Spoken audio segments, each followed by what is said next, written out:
Muy buenos días a toda nuestra estimada audiencia aquí en Latin Juris. Les saluda Eric Daniel Erazo Arteaga, abogado y también miembro de Latin Juris.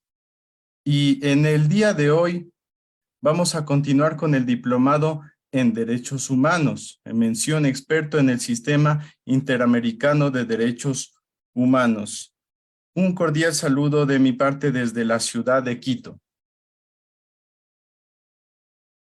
El día de hoy permítame presentarles al doctor Eduardo Yudgar. ¿Cómo está, doctor? Muy buenos días. ¿Me puede escuchar? Buenos días, lo escucho bien, espero me escuche también bien a mí. Las disculpas por el retraso, ha habido un cambio, venía viajando en el avión y me hizo retrasar unos minutos, pero bueno, espero sepan disculpar ese inconveniente. No se preocupe, estimado doctor. La verdad siempre es un placer contar con usted en estos espacios académicos aquí en Latin Juris. Y la verdad es un agrado saludarle y también un honor también contar con su presencia. Permítame presentarle. Doctor Eduardo Yudgar, quien el día de hoy va a tratar el tema de el derecho de rectificación o respuesta en la jurisprudencia de la Corte Interamericana de Derechos Humanos, es abogado por la Universidad Católica de Santiago de Estero, Argentina. CAS en Justicia Penal, Juvenil, Interdisciplinaria y Justicia Restaurativa, por la Universidad de Ginebra, Suiza. Magíster en Derecho Judicial y de la Magistratura, Universidad Austral de Buenos Aires, por la Universidad Austral de Buenos Aires. Tiene doctorado en Humanidades en la Facultad de Filosofía y Letras de la Universidad Nacional de Tucumán, Argentina. Juez del Excomo Superior Tribunal de Justicia de la provincia de Santiago del Estero, Argentina. Profesor de pregrado y posgrado en varias universidades de Argentina y otros países de Latinoamérica. Es un honor contar con su presencia y la verdad también, por supuesto, relatar toda su amplia trayectoria, estimado doctor. Qué gusto saludarle. Y puede comenzar con su ponencia. Muy bien, muchas gracias. En primer lugar, quiero ahora sí saludar correctamente, agradecer a Latin Juris, agradecerle la presentación a Eric, agradecerle la invitación de su director y gran amigo Damián Armijos, y un gusto de nuevo estar nuevamente aquí compartiendo con todos ustedes, además que soy miembro también de la institución, ¿no? Integro la institución de Latin Juris. Eh, Quisiera hablarles hoy de un derecho que sabemos bien, los derechos humanos es lo que protege la dignidad humana. Muchas veces, y es quizás lo que esa mirada juridicista que tenemos, sobre todo lo que profesamos como abogados, nos hace pensar en derechos, en cuestiones, pero lo que hay que pensar aquí es una visión antropológica cuando hablamos de derechos humanos para entenderlo cabalmente. Y es un poco lo que a veces pone en crisis criterios positivistas puros a la hora de que al estar tan vinculado a lo normativo, no permite entender lo que es la dimensión de protección que tienen los derechos humanos. ¿Y esto por qué lo digo? Porque los derechos humanos nacieron para proteger la dignidad humana. Entonces, cuando hablamos de dignidad humana, tenemos que pensar en los principios filosóficos, incluso teológicos, que fueron la base de construcción de los distintos postulados que tienen los instrumentos internacionales de protección de derechos humanos. ¿Qué les quiero decir con esto? Fueron grandes discusiones que se hicieron a posterior de la Segunda Guerra Mundial, después de que se revelaron las grandes violaciones del genocidio cometido por los alemanes que gobernaron bajo el liderazgo de Adolf Hitler. Entonces, ahí es donde hay que entender que todo lo que hace incluso el derecho es instrumental, porque lo que es un fin es el ser humano con su dignidad. Entonces, hablamos de una relación de medios a fines. ¿Qué es lo que hace un tribunal cuando examina la constitucionalidad o convencionalidad de una norma, de una acción o de una omisión que comete el Estado cuando es denunciado por este tipo de violación? Y aquí viene una tensión que a veces se produce entre dos derechos muy fuertes reconocidos por el Pacto de San José de Costa Rica, pero antes de hablar de los instrumentos internacionales, que los que reconocen nuestras constituciones políticas como derechos fundamentales. Disculpe, doctor, se apagó su micrófono.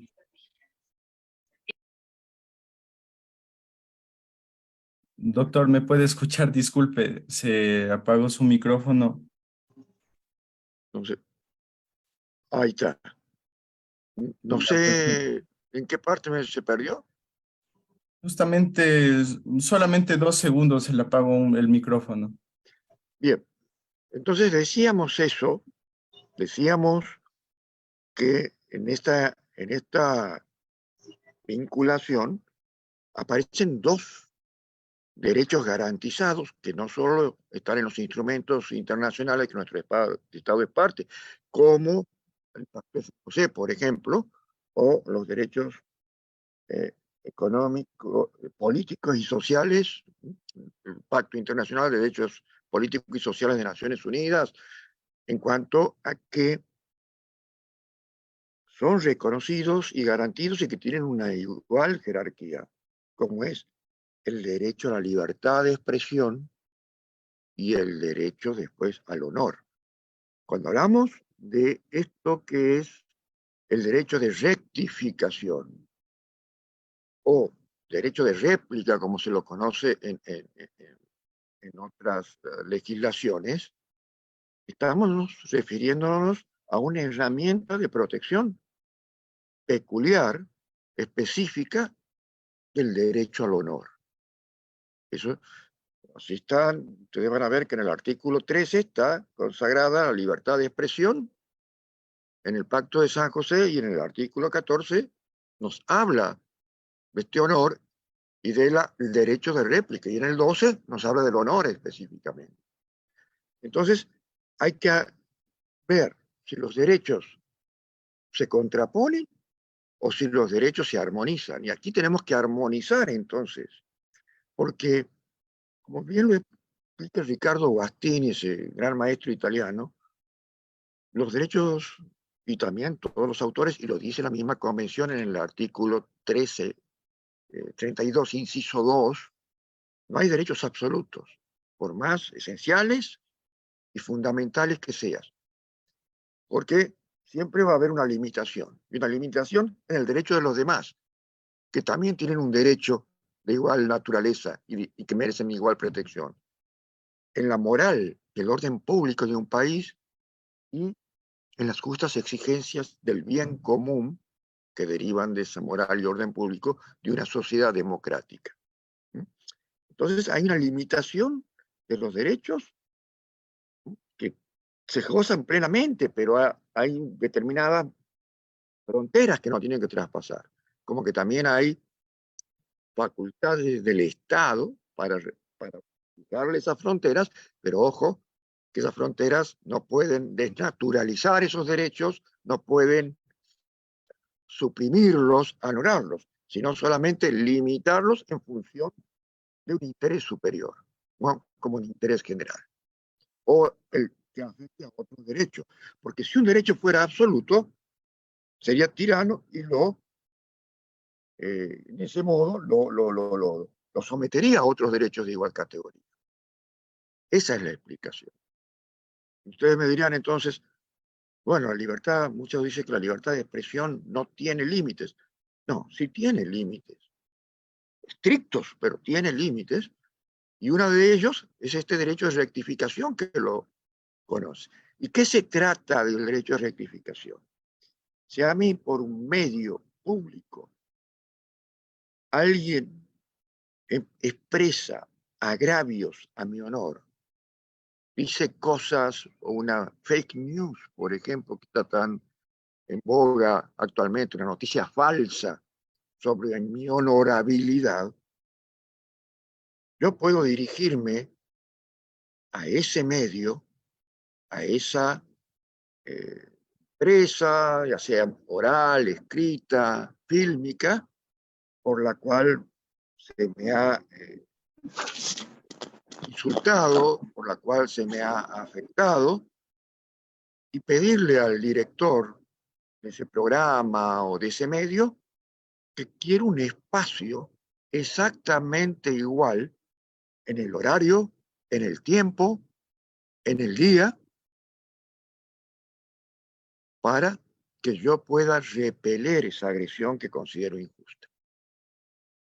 Eso es lo que se hace por lo general enviando una carta documentada, una intimación fehaciente, y el medio, dentro de los ordenamientos actuales y de los países que están en la órbita del sistema interamericano, tendrá que hacerlo.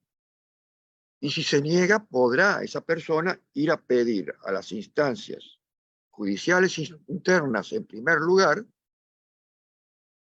que obligue a ese medio a darle ese derecho de réplica, a replicar, para que pueda replicar lo que él considera que ha sido un agravio injusto.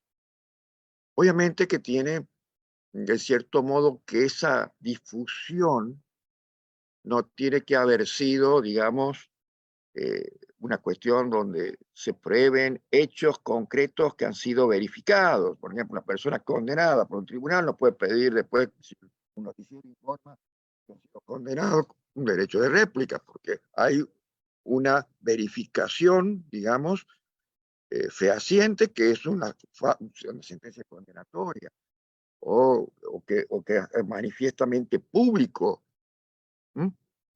El hecho es algo que, que está bien, en cierto modo, comprobado. Entonces ahí no tendré respaldos para pedir este derecho de réplica. Y esto es un poco también lo que vemos cómo cotejan y juegan estas diferencias. Y bueno, y esto es porque ahí está lo que decíamos anteriormente. Está en el medio la dignidad humana, esa dignidad humana que Kant decía y que toman los tratados internacionales y los principios constitucionales que resguardan el derecho al honor, como el de la libertad de expresión. Decimos, son dos derechos de igual naturaleza, categoría y obligación de respaldarlos, de que en el mundo de los fines todas las cosas tienen precio. Y al decir que todas las cosas tienen precio, como decía en elementos de la metafísica de las costumbres, pueden ser cambiadas, desplazadas, destruidas, en fin. Mientras que lo que no tiene precio es la dignidad humana, que es íncita en todos los seres humanos, autónoma.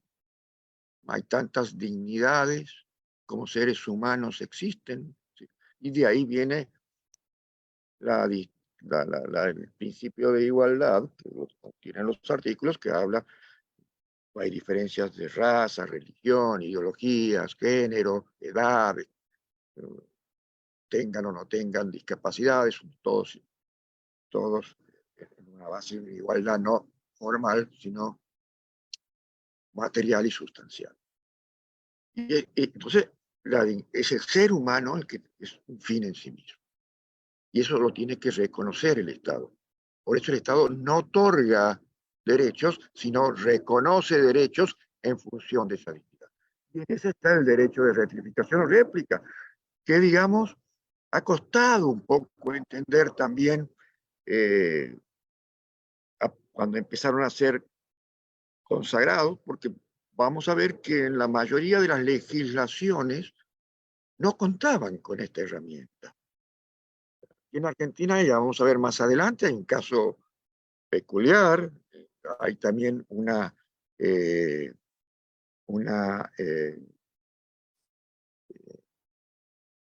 caso peculiar, les decía así, unas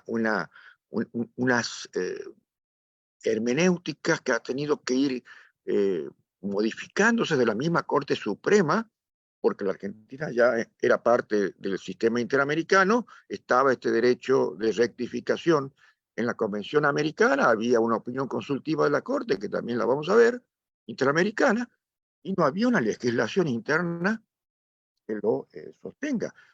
Y no se sabía todavía cómo actuaba el derecho internacional en la órbita del derecho interno. Y los primeros fallos decían, señor, sí estará en la Convención Americana, pero no hay una ley aquí que lo contemple. Era el tipo de aplicación del sistema dualista, ¿no? Que mientras no haya una norma interna que la contemple al enunciado internacional, no rige. No se reconocía al principio esa autooperatividad. Después hubo que modificar esas posiciones. Y es la tensión que incluso todavía el día de hoy existe sobre quién tiene mayor jerarquía, el derecho internacional o el derecho doméstico. La Constitución o los tratados, que para mi punto de vista personal, siguiendo a un gran maestro argentino que fue Vidal Campos, no hay supremacías entre ninguna de las dos. La supremacía es justamente de esa dignidad humana. Entonces, la jerarquía está en función de quien contenga la norma más protectoria de esa dignidad humana. El principio pro homine o pro persona, con el que lo conocemos en castellano. Entonces, esa es la esencia, la base ontológica, ¿m?, sobre la que se cierne esta cuestión que nos habla de la rectificación o rectificación de algún contenido que afecta a nuestro honor y que ha sido, obviamente, no hecho en ámbitos privados, ha sido hecho en ámbitos públicos de amplia difusión, y que alguien que se considera una persona honorable tenga después que ser mirado y señalado injustamente porque ha sido injuriado sobre una cuestión que no la ha cometido o que no es o que no hace a su persona. Eso es lo que, en cierto modo, busca este derecho de réplica, y donde hoy ya nadie duda de que existe, pero obviamente hay que acreditar bien que es una manifestación que no tiene verificación. Es un dicho que no tiene respaldos verificables lícitos, ¿no? Lícitos. Entonces, esa es el juego que existe entre esa libertad de expresión, el honor y el derecho de ratificación. Claro, todo esto se ha ido construyendo mediante enunciados. En la Corte Interamericana no vamos a encontrar un fallo que expresamente el tema prioritario de abordaje haya sido este derecho de rectificación del artículo 14. Lo que sí vamos a encontrar en sentencias, sobre todo, que lo principal que se trata es la libertad de expresión, referencias a estas cuestiones de ratificación. Lo que sí expresamente abordó la Corte Interamericana en el año 1986 ha sido una opinión consultiva. O sea, no lo vamos a encontrar referencias directas, les decía anteriormente, en casos contenciosos, pero sí en opiniones consultivas del año 86, la opinión consultiva número 7. En esa opinión consultiva el que realizó la consulta fue el,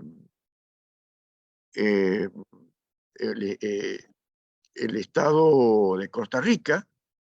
Costa Rica se presentó ante la Corte Interamericana y se realizó las siguientes interrogantes. Ustedes saben que conforme la misma Convención Americana y el Estatuto de la Corte Interamericana y su reglamento, hay un mecanismo que permite que a organismos de OEA como la Comisión Interamericana, como el Consejo de OEA, en fin, o los distintos miembros estados de OEA puedan, y que son parte de la Convención Americana y que han aceptado la competencia de la Corte Interamericana, puedan, ante un eventual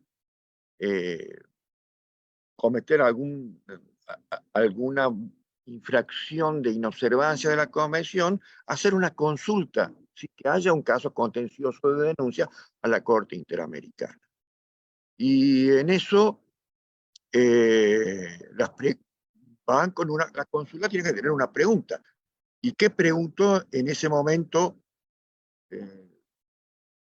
Costa Rica a través de su Cancillería, que son los canales que se comunican en el derecho internacional con estos organismos multilaterales y los tribunales?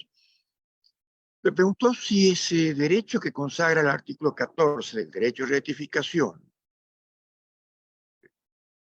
era válido a ese tiempo, vigente, y era garantizado para el libre y pleno ejercicio a todas las personas que se encontraban bajo la jurisdicción de Costa Rica, que había, en cierto modo, se había incorporado como Estado miembro del Sistema Interamericano de Derechos Humanos.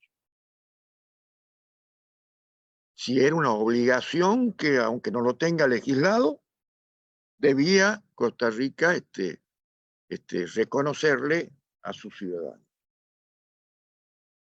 Y otra pregunta que le hacía Costa Rica era si tenía un deber jurídico internacional de adoptar, con arreglo a sus procedimientos constitucionales, medidas legislativas o de otro carácter que fueran necesarias para hacer efectivo ese derecho. Y, en tercer lugar, interrogó a la Corte Interamericana para el dictado de la opinión consultiva si ese deber, si es que fuera así, cómo se haría efectivo y si eso tendría que ser por lo que la Corte Interamericana o el Pacto de Costa Rica lo dice en el artículo 30 a través de una ley, como también lo dice el artículo 14, o pueden utilizar otras herramientas que no necesariamente sean ley para garantizar. Obviamente, en esas opiniones consultivas se hace la convocatoria a entidades reconocidas en derecho para que actúen como amicus curiae. Unas entidades que más preocupadas estaban eran las empresas que emiten formación, ¿no? Los multimedios, diciendo que, bueno, que si había un abuso de este derecho de réplica iban a tener que otorgar minutos gratuitos de su programación, etcétera, etcétera. Entonces, por lo general, las empresas con donde emiten informaciones, donde más se puede dar ese tipo de posibles afectaciones, les preocupa, porque eso también les produce una afectación económica, porque ustedes saben que los minutos, tanto de televisión como de radiodifusión, como los espacios en los periódicos, hoy hablamos ya también de los medios digitales, hablamos de su tiempo, ¿no? Eh, implican costos, ¿no? No son gratuitos, tienen un costo que es donde, digamos, el medio se nutre económicamente para su financiamiento. Pero el derecho de réplica, obviamente, no puede exigir pago. Tiene que ser gratuito. Entonces también quisieron participar para dar su opinión y participó la Sociedad Interamericana de Prensa, el Comité Mundial de la Libertad de Prensa, la American Newspaper Publishing Association, incluso entidades internacionales más allá de América, como pueden ver, ¿no? Mayoritariamente fueron medios de comunicación los que actuaron como amicus curiae. Y que son esas entidades que pueden participar y dar su opinión antes que la Corte emita su pensamiento sobre el tema. Y la Corte Interamericana, voy a resumirla porque es un poquito larga, la opinión consultiva, si ustedes la quieren bajar, la pueden buscar allí en Internet. Acuérdense, la opinión consultiva número 7/86 del año 1986. Lo primero que dice que toda persona tiene derecho, que está consagrado, sobre todo en el artículo 14.1, y que la forma en que debe interpretarse ese derecho de rectificación tiene que estar impregnada de la buena fe en su sentido corriente. ¿Qué nos quiso decir la Corte Interamericana? Y es cuando habla de buena fe en el sentido corriente, que la Convención consagra un derecho de ratificación o respuesta, así está legislada en el instrumento internacional, que están explicados en los incisos 2 y 3 de ese artículo 14, y que tiene que tener en cuenta que existen responsabilidades legales de quienes den informaciones inexactas y agraviantes, y que cuando se las comete no pueden quedar impunes, sino alguien tiene que responder por ella, y que esa interpretación no tiene un sentido ambiguo, oscuro ni conducente a un resultado manifiestamente absurdo y irrazonable. ¿Y por qué lo dice esto? Porque dice la Corte, nos está limitando la libertad de expresión, que es garantida siempre y cuando se la hace de buena fe. Pero cuando hay una intencionalidad de dañar, ahí nacen después en los tribunales las famosas doctrinas de la real malicia. Un medio puede dar una noticia de buena fe equivocada, pero si demuestra que no ha habido malicia, entonces no nace este derecho de rectificación.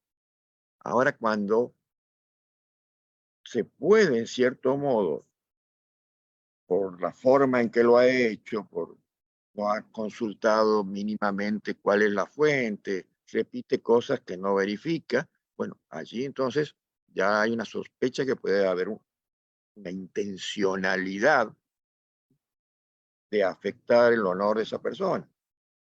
También hay que tener en cuenta que cuando hablamos de personas públicamente expuestas, me refiero a aquellas que tienen cargos públicos, aquellas que en cierto modo eh, están en la figura de la función pública, como en un proceso democrático es muy importante la libertad de expresión, está un poco debilitada también ese derecho al honor. No quiere decir que ha sido suprimido, no se puede negar un derecho reconocido, pero no tiene la misma intensidad en la protección a la que tienen, digamos, las personas que no son públicamente expuestas por cumplir una función pública. Eh, si no, ustedes saben bien que los políticos a veces caen en insultos, en cosas, pero mínimamente hay una tolerancia, pero cuando incluso ellos mismos, cuando se hace paso un límite, pueden utilizar también todas las acciones que da para proteger el honor, pero no tiene, digamos, la recepción eh, con la fuerza que si fuera una persona común que no está en ese juego. Es parte del juego de quienes quieren cumplir, digamos, carreras políticas, vamos a llamarle así, o para ocupar un cargo en lo que es la función pública, ¿no? Ya sea que el Poder Judicial, las asambleas parlamentarias, en la administración ejecutiva, etcétera. También nos dice que la Corte Interamericana, que cuando se habla del artículo 14, se está facultando a crear por ley ese derecho de rectificación, repuesto, réplica, pero sin obligarlos a garantizarlo mientras su ordenamiento jurídico interno no lo regule, sería un absurdo. Si ese país ya ha adaptado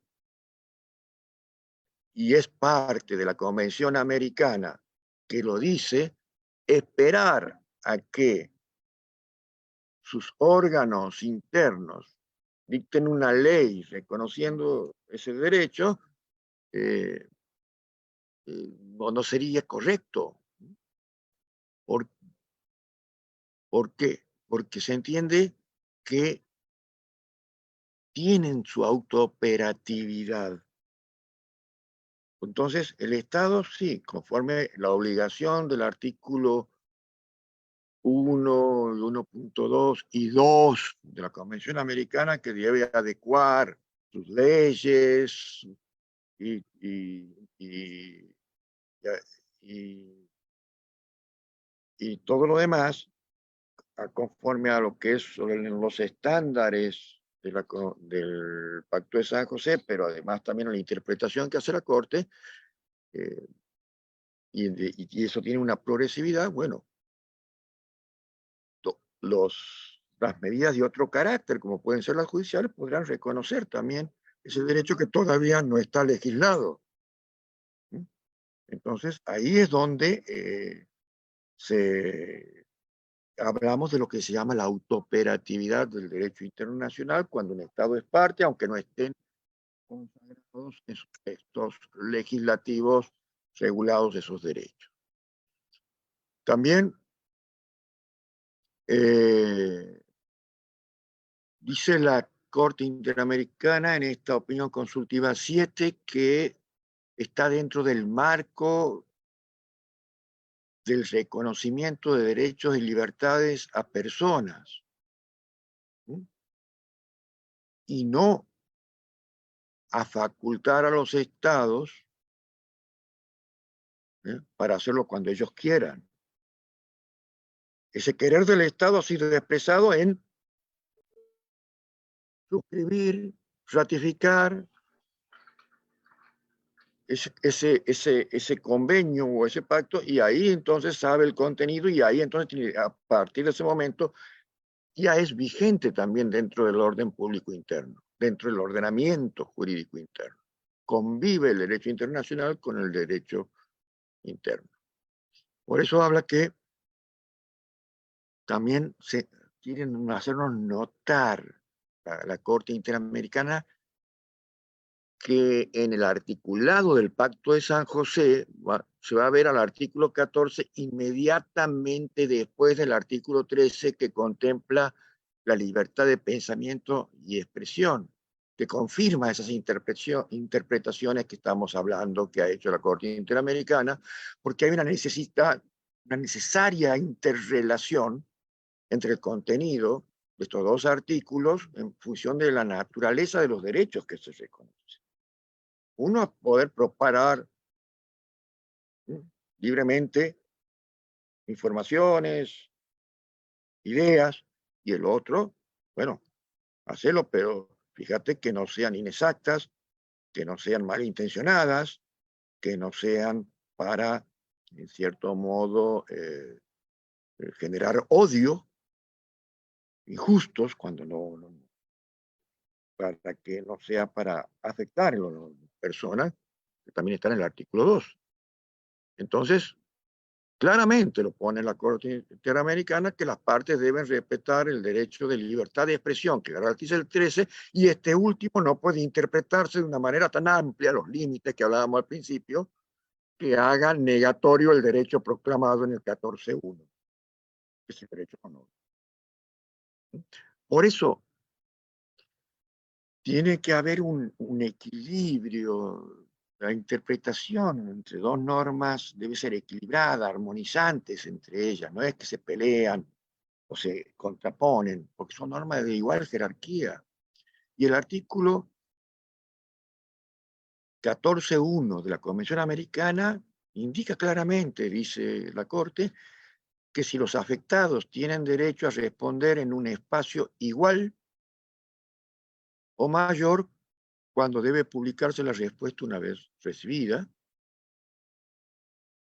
también debe quedar claro el lapso en que puede ejercerse ese derecho, porque si esta noticia sale hoy, yo la conozco mañana, y dentro de 10 años recién se me ocurre intimarlo al medio para que me dé un espacio, bueno, ya ese es extemporáneo, ¿no? Tiene que haber una adecuación temporal también razonable. Y por eso es necesario también que estén legisladas bien en el derecho interno para evitar todo este tipo también de abusos de derecho que puede existir.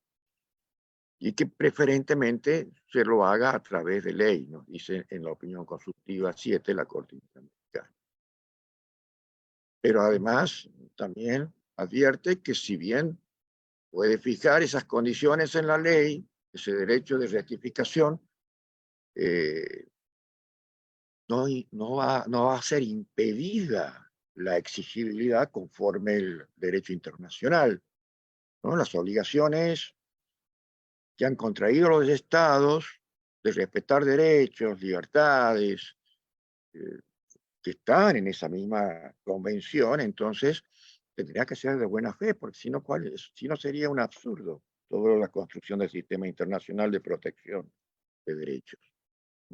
Entonces, tiene que haber una garantía de ejercicio libre y pleno de todas las personas que están bajo su jurisdicción una vez que el Estado es parte de esos compromisos, y si que por cualquier circunstancia el derecho de ratificación o respuesta no pudiera ser ejercido por toda persona que está bajo la jurisdicción de ese Estado, va a constituir, dice, con todas las palabras la Corte, una violación de la Convención susceptible de ser denunciada ante los órganos de protección en ella prevista, que puede generar la responsabilidad internacional del Estado. La Corte también recordó en esa opinión consultiva que el derecho de rectificación está contemplado con una frase en el artículo 14.1 que menciona en las condiciones que establezca la ley. Ahora, ¿cómo se tiene que entender? Eso también fue objeto de pregunta de la consulta. ¿Cómo se tiene que entender esa frase en las condiciones que establezca la ley? Y la Corte aclara que se refiere a las distintas condiciones relacionadas con el ejercicio de ese derecho, que, que tiene que ser efectivo en cuanto a la implementación de la normativa de orden interno, y que tiene que, en cierto modo, garantizar que se cumpla, y que se cumpla sin cuestiones abusivas, ¿no? Abusivas, que a su vez, por un abuso de este derecho de rectificación, afecte el principio, el derecho a la libertad de pensamiento y expresión. Ese equilibrio que les hablaba, ¿no? Esa compensación que tiene que haber, que eso se determina, no en abstracto, eso se determina en los casos concretos. También yo quisiera que hasta ahí, habiendo revisado ya lo que en cierto modo nos pegó la Corte Interamericana en su opinión consultiva 7, pautas más salientes. Antes de continuar, ya con casos concretos en donde vamos a ver de qué manera, por ejemplo, aquí en la Argentina, tuvo que compatibilizarse porque no tenía ese derecho y había ya problemas de que personas exigían ese derecho de réplica, que aquí le llamamos réplica, pero que es el de rectificación o respuesta que dice el Pacto de San José. La Argentina ya era parte del tratado, ya existía, no, existían, no existía la opinión consultiva 7 en uno y en el otro sí. Y vamos a ver entonces cómo la Corte evolucionó en su jurisprudencia. Y eso ha pasado en varios países también. Pero antes, es que hay algunas preguntas o la dejamos para después, no sé qué me dirá el moderador. Continúo, termino ese tema y después pasamos a las preguntas o podemos hacer un espacio de pregunta ahora. A ver, permítame enumerar. O sea, eh, podríamos, aquí hay una pregunta, hay alguna pregunta y podemos continuar justamente, estimado doctor. Hay una pregunta de Marco Hoyos García que a la vez es un comentario. Bueno, dice, en Estados Unidos una persona fue acusada de violación y estuvo en prisión 39 años. Luego la persona afectada, eh, luego de estudios de nivel genético de ADN, dijo que no fue culpable de la violación. ¿Hay el derecho de rectificación? ¿Qué opinión le merece? Muchas gracias. Bueno, Marco, muy interesante tu pregunta. Sí, es cierto. Cuando yo me refería a que tiene que ser tempestiva, casi al tiempo que se realiza, obviamente que esta tiene que ser eh, cuando no existen estas situaciones especiales, ¿no? Por eso es importante el caso concreto. Ahora, si a mí me condena un tribunal, obviamente yo no puedo exigir porque está la sentencia del tribunal que respalda que yo soy autor de ese hecho que difunden los medios.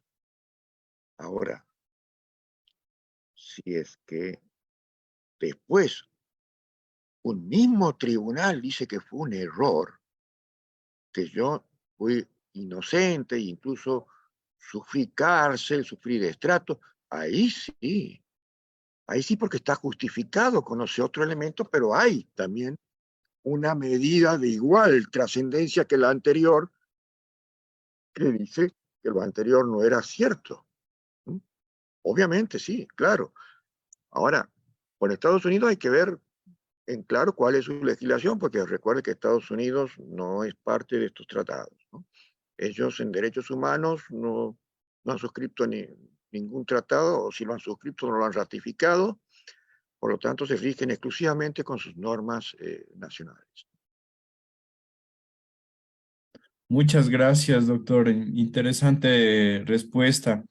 Y también esto me recuerda a un caso también en Ecuador, justamente donde eh, la Corte Constitucional justamente mandó medidas de rectificación, o sea, se han adaptado a las medidas de reparación integral nacional, estos criterios del Sistema Interamericano de Derechos Humanos. Sí, sí, la misma Corte Interamericana también cuando hace condena hace que se publiquen las sentencias a veces como medida reparatoria, ¿no? En donde revoca, digamos, los hechos y las cuestiones injustas que habría sufrido quien denuncia cuando condena a un Estado, ¿no? Así se da. Bueno, yo voy a hablar de dos casos que eran 15 minutos, 17 minutos, que pasó en la Argentina y me gustaría que prestemos atención cronológica. Uno fue el caso Miguel Equemedejian versus Bernardo Neustadt. Los voy a poner un poco en contexto para que conozcan. La Argentina, ustedes saben bien que recién en el año 1983 volvió la democracia al país, después de muchos años de dictadura militar, donde hubo 30.000 desaparecidos, que todavía se están juzgando, digamos, la responsabilidad de los delitos de lesa humanidad que se cometieron. Y Miguel Ekmedejian era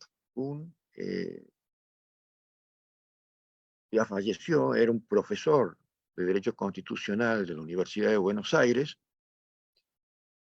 que veía los programas de actualidad política que tenían mayor influencia en la televisión argentina. Uno de ellos era un programa que se llamaba Tiempo Nuevo, cuyo conductor era Bernardo Neustadt, secundaba Mariano Grondona, otro periodista así muy conocido, politólogo, y había sido invitado un expresidente democrático argentino de la década del 70, Frondizi, que tuvo una desgraciada frase que hizo recordar una vieja acordada en donde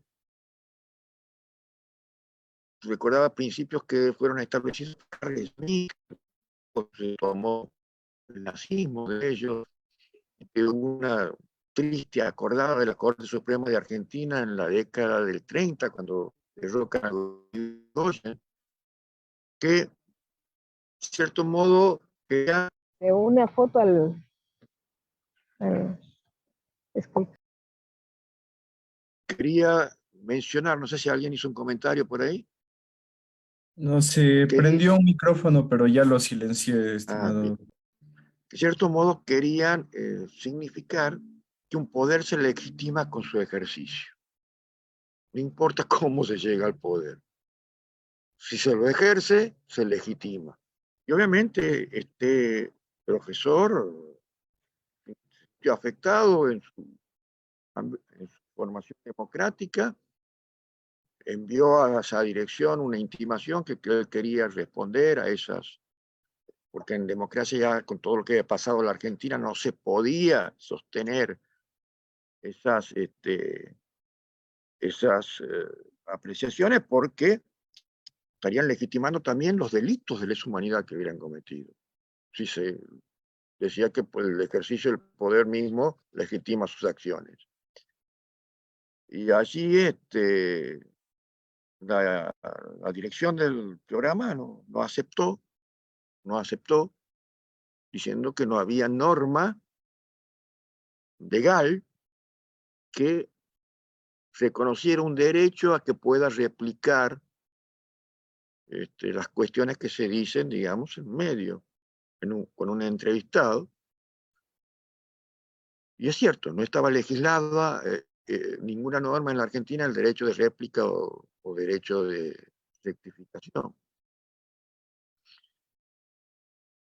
Fue a primera instancia, perdió el juicio, fue la Cámara de Apelaciones, también no le hizo lugar, y llegó a la Corte Suprema en el año 1988. ¿Por qué es importante el año? Porque ya la Argentina en el 84 había ratificado la Convención Americana sobre Derechos Humanos, ya estaba, por lo tanto, tendría que reconocer y hacer cumplir el artículo 14 de la Convención Americana. Sin embargo, la Corte Suprema aplicó un principio dualista y dijo que si bien está en, el, en la Convención Americana y que la Argentina es parte, todavía el Congreso no había dictado una ley de adecuación y por lo tanto no era un derecho vigente. Sistema dualista. No existía la opinión consultiva que acabamos de ver, que es del año 86. Por lo tanto, no, perdón, existía, sí. Pese a que existía esa opinión consultiva, dijeron que no era vinculante para la Argentina, porque una opinión consultiva no era un caso contencioso que podría generar la obligatoriedad. El tema quedó. ya no lo siguió en la Corte Interamericana. Pero pasaron unos años, ya estamos llegando a la década del 90, en otro programa, pero esta vez no era Neusta del periodista, sino un gran conductor muy famoso en Argentina en esa época, que era Gerardo Sofovich. Este, invita a un escritor muy polémico de aquí de la Argentina, Dalmiro Sáenz, para que hable, que habían dando exposiciones en Italia, y ahí sale el tema que había visitado los grandes templos italianos con las imágenes de Miguel Ángel. Dijo Miguel Ángel, hijo de Almiro Sáenz, sabía esculpir y sobre todo las imágenes de las vírgenes, le hacía un lindo, refiriéndose a los glúteos. Almiro Sáenz decía que era católico, profeso y practicante, y esa agresión a la Virgen, que era la Virgen del Trieste allá en España, perdón, en Italia, no afectaba a sus creencias. Volvió a judicializar el tema, que obviamente, siguiendo la doctrina del caso Neustadt anterior, no le hicieron lugar en primera instancia, no le hicieron lugar en la Cámara de Apelaciones, pero aquí que en 1992 llega el caso a la Corte y la Corte Suprema, pese a que todavía la Argentina no había reformado su constitución y, y no habían cambiado las situaciones legislativas del caso de 1988, cambia de criterio. Dice que ahora en una mejor revisión tenemos que entender que la Argentina ya es parte del sistema interamericano, dice ese fallo, y que pese a que no está regulada en su legislación interna, también la Corte Interamericana ha dictado una opinión consultiva, si bien no tiene la misma fuerza vinculante que un caso contencioso, no se lo puede soslayar. Son normas que son autooperativas y que convive cuando un Estado como Argentina ha suscrito y ratificado la Convención Americana, un tratado internacional, y además ha aceptado la competencia de su tribunal, la Corte Interamericana, que ha expresado cuál es la idea y habla de que no se tiene que esperar a que ese derecho esté regulado en la normativa interna cuando ya está ratificado, le hizo lugar. Hizo lugar a esa sentencia diciendo que había que cumplir los compromisos internacionales del país. Obviamente, a partir de allí nació un enriquecedor diálogo interjurisdiccional entre la Corte Suprema Argentina y la Corte Interamericana, donde se complementaban los derechos fundamentales de nuestra constitución política con las doctrinas del Tribunal de Costa Rica. Diálogo respetuoso que se mantuvo hasta el año 2017, en donde con nuevas integraciones y cambios de paradigmas políticos en el país, la Corte cambia totalmente su postura y en el caso también, un caso de libertad de expresión, conocido como Fontevecchia versus Argentina, cuando se presenta a la Cancillería diciendo que los otros poderes, el Estado ya estaban cumpliendo con lo que establecía la condena y que uno de los puntos de condena era que deje sin efecto una sentencia de la Corte Interamericana que había condenado a estos señores Fontevecchi y D'Amico, que tenían directores de un editorial por una información de un hijo extramatrimonial que tenía el entonces presidente Carlos Menem, cosa que después también fue confirmada que es cierto, ¿no? Sin embargo, los condenaron por afectar el honor y la Corte, ahí al revés, la Corte Interamericana dijo, aquí no, aquí se ha violado el artículo 13 de la libertad de expresión porque Menem era el presidente de la nación. El hecho después fue verificado y encima fueron condenados los periodistas. Entonces, el tema era que no había reconocido a ese hijo. Entonces, la Corte dijo, no, aquí la Corte Interamericana se ha excedido, ella no puede marcarnos las competencias, nosotros nos vamos a revocar, pese que anteriormente, todos esos años, desde el 92 en adelante, siempre cumplió al pie de la letra lo que eran los contenidos de la sentencia, y hoy está en esa tensión la relación entre la Corte Suprema Argentina con la Corte Interamericana.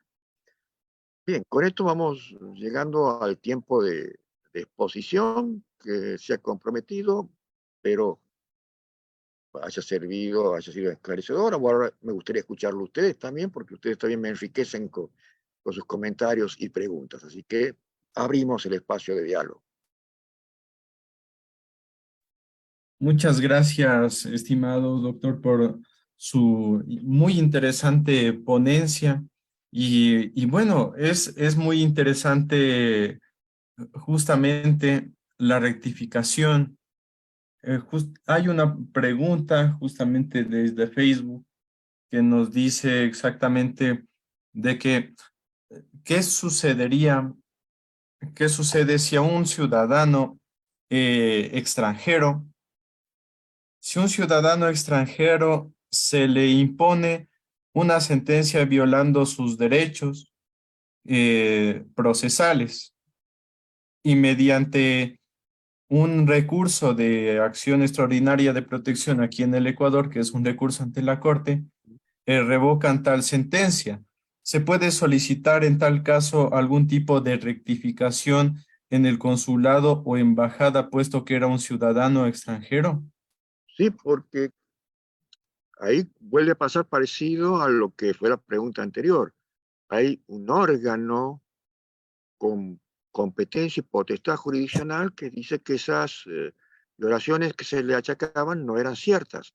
Y por más que sea un extranjero y que salió en los medios nacionales, podrá pedir, ¿eh? Podrá pedir él también que aparezcan en los medios bien difundidos que un tribunal revocó esa sentencia que lo señalaba como un delincuente, por ejemplo. Acuérdense que los tratados dicen claramente, y Ecuador es parte de la Convención Americana, que los derechos no reconocidos no son solamente para los ciudadanos ecuatorianos, para sus ciudadanos, sino que los estados deben garantizar y reconocer estos derechos, dice el artículo 1, a todos los sujetos bajo su jurisdicción. Muchas veces un extranjero que está en Ecuador es un sujeto no ecuatoriano, pero que está bajo la jurisdicción del Estado ecuatoriano. Y hay determinados derechos de la Convención que, no, que también deben ser respetados. Todos los derechos que se llaman iucogen. Obviamente, un extranjero no viene a reclamar que entra y vive 2 días en país que quiere ser presidente. Hay derechos que no puede, pero sí derechos esenciales como la integridad personal, la integridad física, el derecho a la vida, derecho a las garantías judiciales. Tiene como cualquier otro ciudadano connacional, ¿no? Y en cualquier país donde la convención es parte, lo mismo.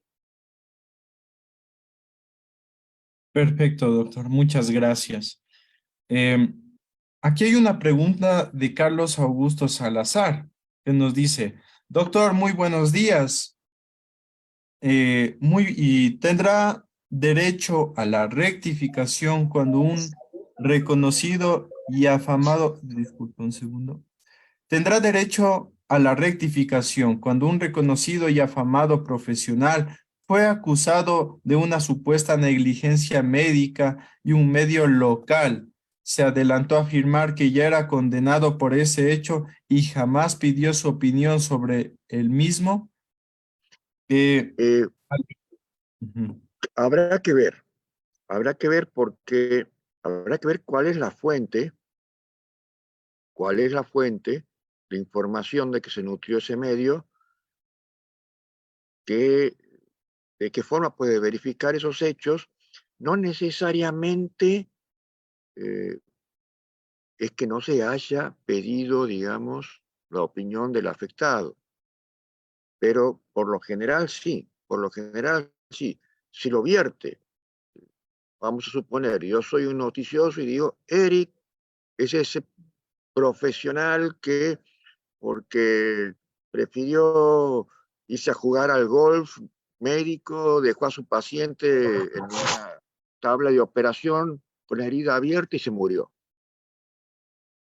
Si lo digo así, sin ningún tipo de basamento, obviamente podrá Eric salir a decir qué persona es cierto. Yo quiero un derecho a aclarar que no es verdad y tener los elementos, ¿no? Tendrá también Eric que tener sus elementos como para hacer ver que es una noticia falsa.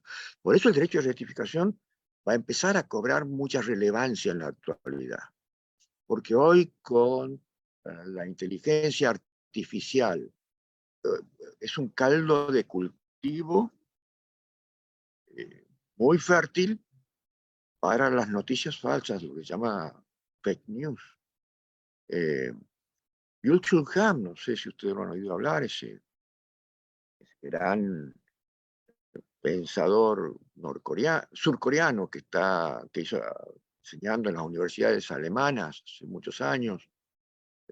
Yo hace poco un ensayo que le llamó infocracia, diciendo que las democracias se están desdibujando y en un régimen de información. Régimen de información le llama él aquel régimen a que mediante los algoritmos se manipulan las opiniones públicas a través de inteligencias artificiales, y donde eh, muchas veces nuestras preferencias no son tales, sino que toda esa información liminar que no pasa por nuestro consciente, pero que la estamos consumiendo, hace que se manipulen las preferencias de la gente. Da ejemplos como pasó con elecciones en Estados Unidos, eh, o la forma en que se materializa todas estas cuestiones, y dice que también la forma en que se van estructurando los modos de difusión que no son democráticos, porque los democráticos son debates con argumentos.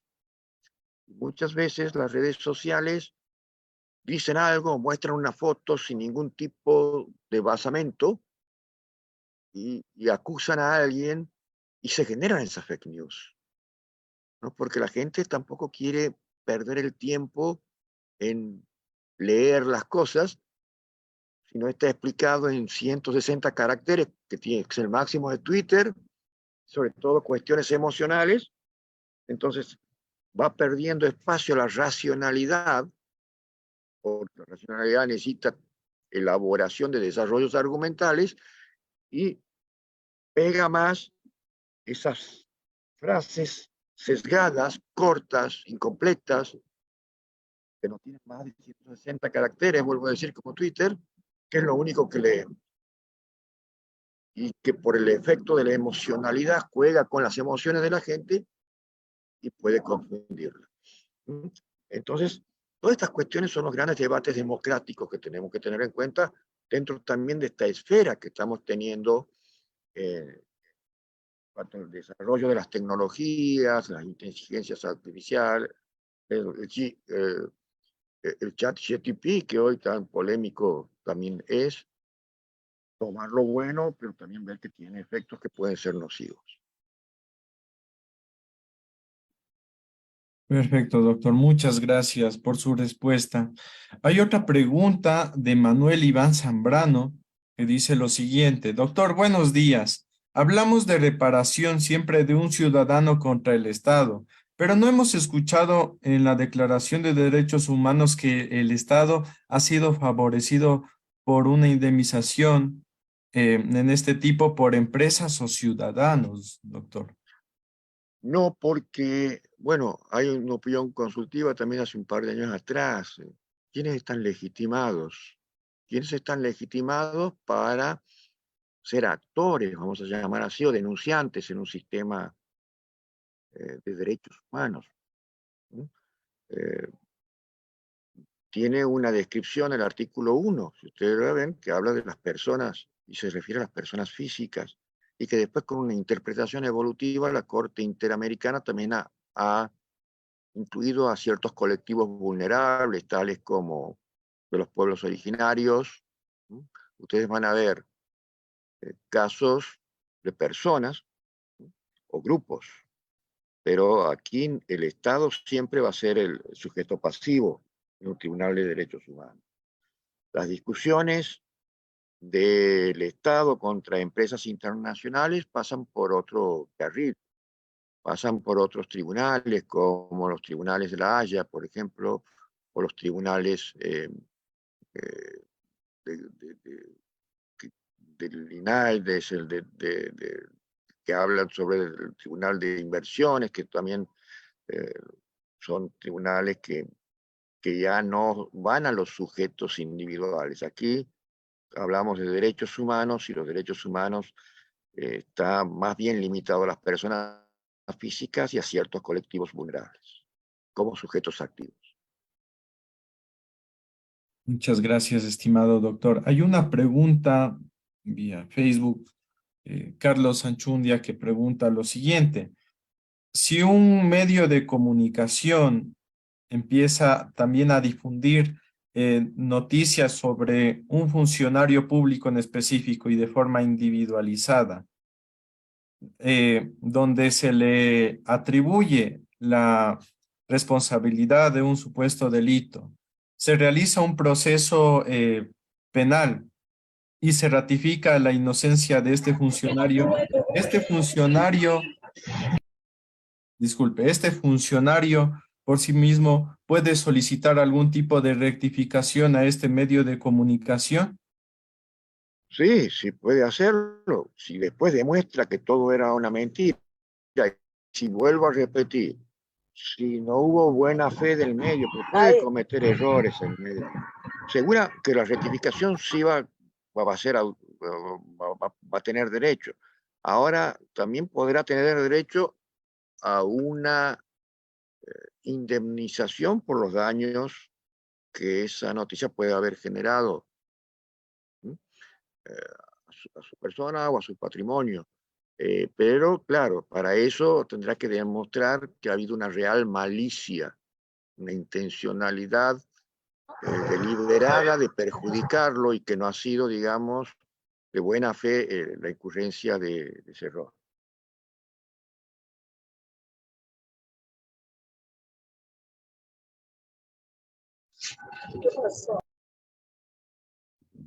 Ya, perfecto. Muchas gracias, doctor, por su respuesta. Bueno, hasta el momento hay otra pregunta aquí de Javier Fey, que pregunta lo siguiente. Doctor, ¿qué parámetros se siguen para el cálculo de la indemnización, en este caso de la rectificación? Claro, aquí no hablamos de denunciar daños al honor, concretamente. Aquí que concedan el derecho a que pueda responder ya es, digamos, la contraprestación que puede hacer el medio que ha difundido esa noticia que se considera que ha sido afectado el honor. Ahora, si se quiere una reparación económica, ya tendrá que buscar las acciones de daños y perjuicios ordinarias, y donde se deberá también el parámetro, habrá que ver cuáles, según los tribunales, hay tribunales que tienen determinadas fórmulas para calcular daños morales, daños tendrá que ser determinado en el caso concreto y según los elementos que se aporten para acreditar el daño. Perfecto, doctor, muchas gracias. Aquí hay un par de comentarios. Carlos Augusto Salazar, quien realizó una pregunta hace un momento, nos comenta, muy agradecido por su respuesta, me ayudó mucho, felicitándole por su excelente ponencia. Manuel Ricardo Serrano Saico nos dice, la rectificación en sí misma ya es una parte o forma de reparación. Una vez que le dan el derecho a hacerlo, ¿no? Perfecto. Manuel Ricardo Serrano también nos comenta respecto a una de las preguntas que hemos realizado. Nos comenta, el Estado no tiene derechos humanos. Excelente ponencia, doctor. Muchas gracias. Gracias. También saludos desde Ecuador. Muchas gracias, doctor. Muy claro, nos comenta América Rodríguez. Y hay una pregunta más aquí por vía Facebook, aunque, bueno, voy a comentarla, ¿no? Dice una pregunta de Johnny eh, Paguay Herrera. Una pregunta, doctor. ¿Cuál es la diferencia eh, con el protocolo de Estambul? Mil gracias desde Londres.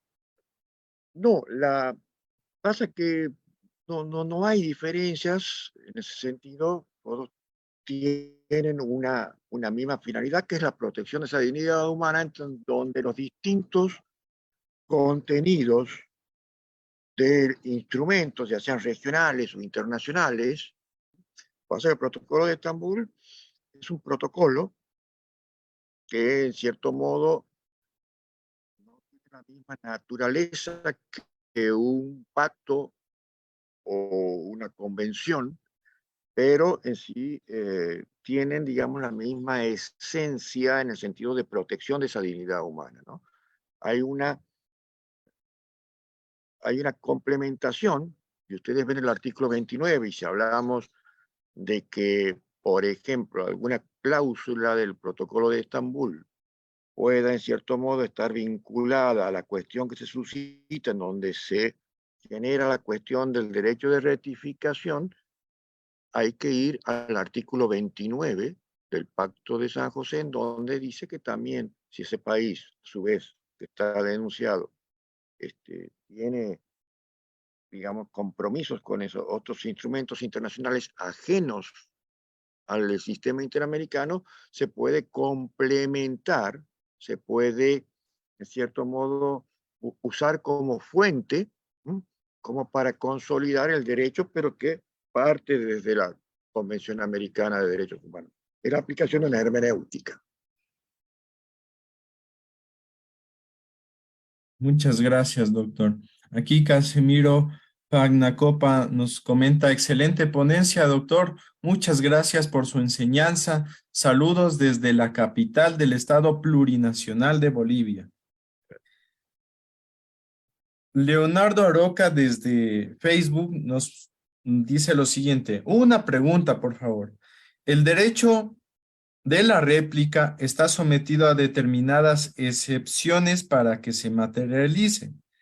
Aquello tendría que ver con el excesivo desarrollo y protección que se otorga a la libertad de expresión, poniéndolo este derecho por encima de la dignidad humana.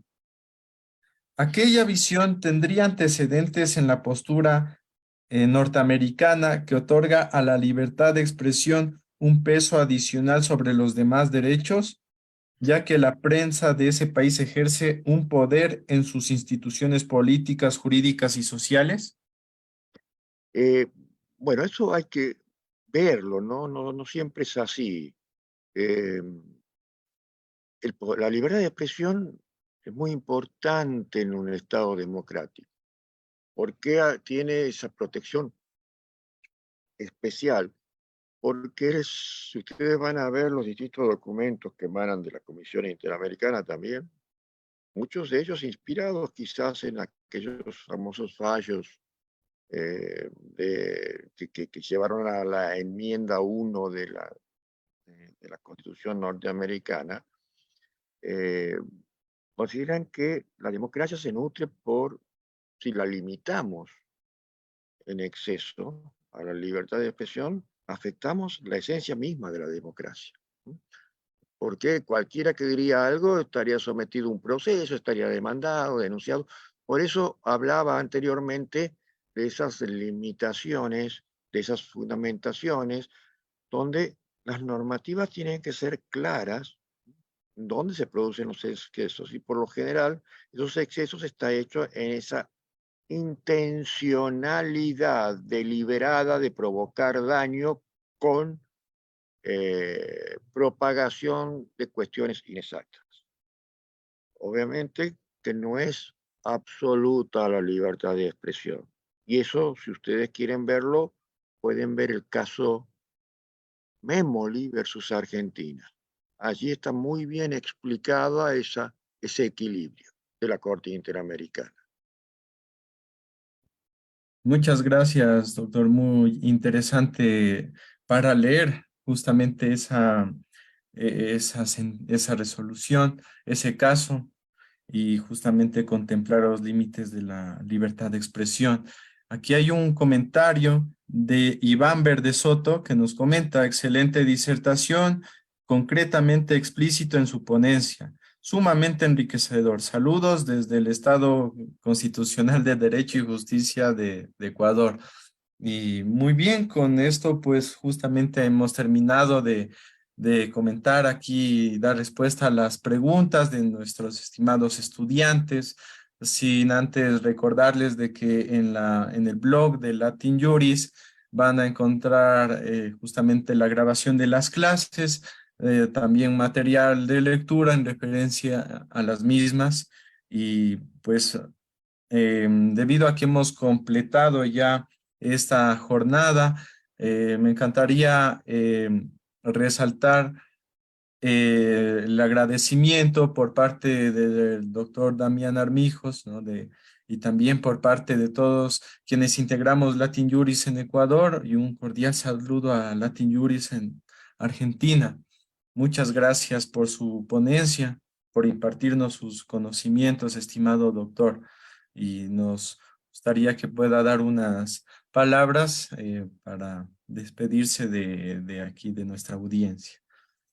Mira, el agradecido soy yo, Eric, contigo por haberme acompañado como moderador y apoyo en toda la ponencia, con las personas que nos están siguiendo, con los colegas y amigos que se han tomado un día de descanso, vamos a decir ya casi, para estar aquí en este foro, y agradecer también a Latin Juris, y especialmente a ese gran amigo que tengo allí, que es Damián Armijos, que siempre hemos tenido una relación muy fluida, y sobre todo porque la verdad que es bueno conversar y aprender y intercambiar opiniones a través de las preguntas y comentarios. Como digo, aquí yo no vengo a enseñar nada, sino vengo a intercambiar ideas con colegas y amigos. Tengan un muy buen fin de semana y muchas gracias por todo. Muchas gracias, estimado doctor, y también muchas gracias a nuestros estimados colegas en todo el continente, quienes el día de hoy han dado también una gran participación con sus preguntas, sus comentarios, sus cálidos saludos. Muchas gracias y que tengan un buen fin de semana. Hasta la próxima.